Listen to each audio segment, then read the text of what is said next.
नमस्कार दोस्तों, आपका स्वागत है अपने YouTube चैनल PFP में। आज हमें टाटा केमिकल्स में भारी गिरावट दिखाई दी। 10% तक हमें स्टॉक गिरता हुआ नजर आया था। उसका रीज़न समझने की कोशिश करेंगे और उसका रीज़न आपको कंसोलिडेटेड फाइनेंशियल रिजल्ट्स में मिलने वाला है, जहां पर सारे फिगर्स रुपीज़ इन करोड़ में दिए गए हैं।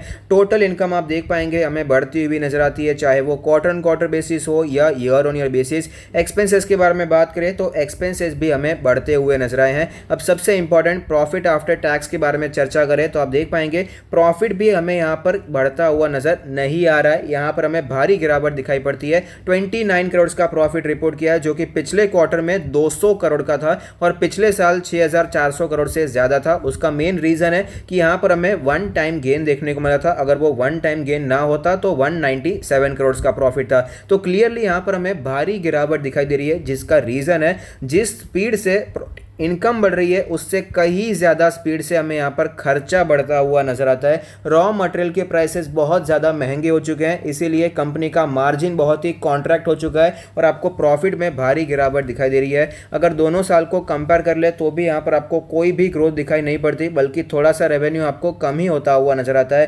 प्रॉफिट के बारे में बात करें तो प्रॉफिट भी आप देख पाएंगे क्लियरली नीचे जाता हुआ नजर आता है वन टाइम गेन के कारण। अगर वो वन टाइम गेन हटा भी दे तो भी यहाँ पर आपको क्लियरली शानदार गिरावट ही दिखाई दे रही है प्रॉफिट्स में। सेगमेंट्स के बारे में एक बार बात करें तो सेगमेंट में बेसिक केमिस्ट्री प्रोडक्ट्स आप देख पाएंगे हमें रेवेन्यू ऊपर जाता हुआ नजर आता है। स्पेशलिटी केमिकल प्रोडक्ट्स के बारे में बात करें तो यहां पर हमें ईयर ऑन ईयर बेसिस पे ग्रोथ दिखाई दे रही है, लेकिन क्वार्टर ऑन क्वार्टर बेसिस पे अच्छी खासी गिरावट दिखाई पड़ती है। अब सबसे इंपॉर्टेंट कौन से सेगमेंट से कितना पैसा कमाया, बेसिक केमिस्ट्री की बात करें तो 167 करोड़ कमाया है, जो कि बहुत ही ज्यादा नीचे दिखाई दे रहा है, जिसका रीजन है कि रॉ मटेरियल के प्राइसेस बहुत ही ज्यादा बढ़ चुके हैं। स्पेशलिटी प्रोडक्ट्स के बारे में बात करें तो यहां पर प्रॉफिट भूल जाइए, आपको लॉस देखने को मिल रहा है। तो ओवरऑल रिजल्ट्स के बारे में बात करें तो रॉ मटेरियल के प्राइसेस ने रिजल्ट्स को खराब कर दिया है। इतने ज्यादा प्राइसेस जंप हो चुके हैं कि मार्जिन बहुत ही ज्यादा कम होता हुआ नजर आया और प्रॉफिट भी आपको कम देखने को मिला है। तो पुअर रिजल्ट्स यहां पर देखने को मिल रहा है।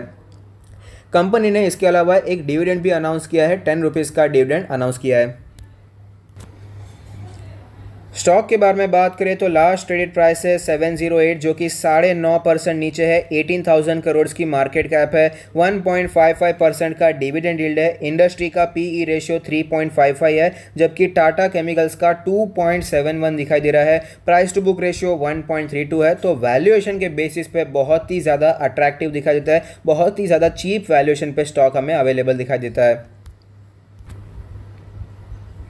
चार्ट पर हमें क्लियरली पता चलता है फिलहाल स्टॉक में वीकनेस बढ़ती हुई नजर आ रही है। 825 के आसपास जाने के बाद गिरावट नजर आई, फिर रिकवरी आई थी, लेकिन स्टॉक वहां पर टिक नहीं पाया। फिर से यहां पर स्टॉक हमें नीचे आता हुआ नजर आता है। और अगर बात करें इसके ऑल टाइम चार्ट के बारे में तो फिलहाल आप देख पाएंगे अपने ऑल टाइम चार्ट पर हमें क्लियरली पता चलता है एक इंपॉर्टेंट रेजिस्टेंस पे स्टॉक ट्रेड कर रहा है। 750-800 के आसपास का रेजिस्टेंस है। डेली कैंडल पर देखें तो यहां पर एक बियरिश सेंटीमेंट का निर्माण होता हुआ नजर आ रहा है। हेड एंड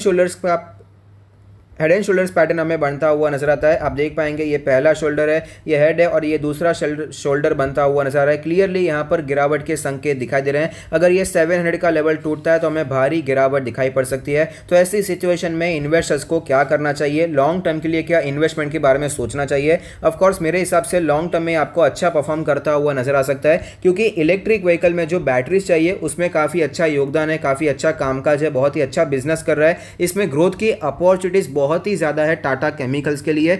तो यहाँ पर आप इन्वेस्टमेंट के बारे में सोच सकते हैं, लेकिन फिलहाल टेक्निकल्स को ध्यान रखना बहुत ही ज़रूरी है। जो रिजल्ट्स आए हैं फंडामेंटली भी स्टॉक थोड़ा सा हैम्पर होता हुआ नजर आया। ऐसा नहीं कि सिर्फ कोई न्यूज़ आ गई है जिसके कारण स्टॉक गिर रहा है, रिजल्ट्स बुरे आए हैं इसीलिए हमें स्टॉक गिरता हुआ नजर आता है। तो यहाँ पर गिरावट होती है तो हमें स्टॉक में वेट करने की रणनीति अपनानी चाहिए। अभी 700 का लेवल अगर सपोर्ट दिखाई देता है, स्टॉक यहाँ पर सपोर्ट लेता हुआ नजर आता है, तो आप यहाँ पर खरीदारी करने के बारे में सोच सकते हैं। लेकिन 700 का लेवल अगर आपको टूटता हुआ नजर आए तो आपको वेट करना चाहिए, देखना चाहिए नीचे कौन सा लेवल दिखाई दे रहा है। मेरे हिसाब से 700 का लेवल टूटता है तो हमें 640 650 के लेवल्स तुरंत ही दिखाई पड़ सकते हैं, जहां से आप बाय ऑन डिप्स की शुरुआत करने के बारे में सोच सकते हैं। तो अगर आपको ये वीडियो पसंद आता है तो लाइक कीजिए, शेयर कीजिए, कमेंट कीजिए, सब्सक्राइब कीजिए और मुझे मोटिवेट कीजिए। Thank you, stay happy, happy investing.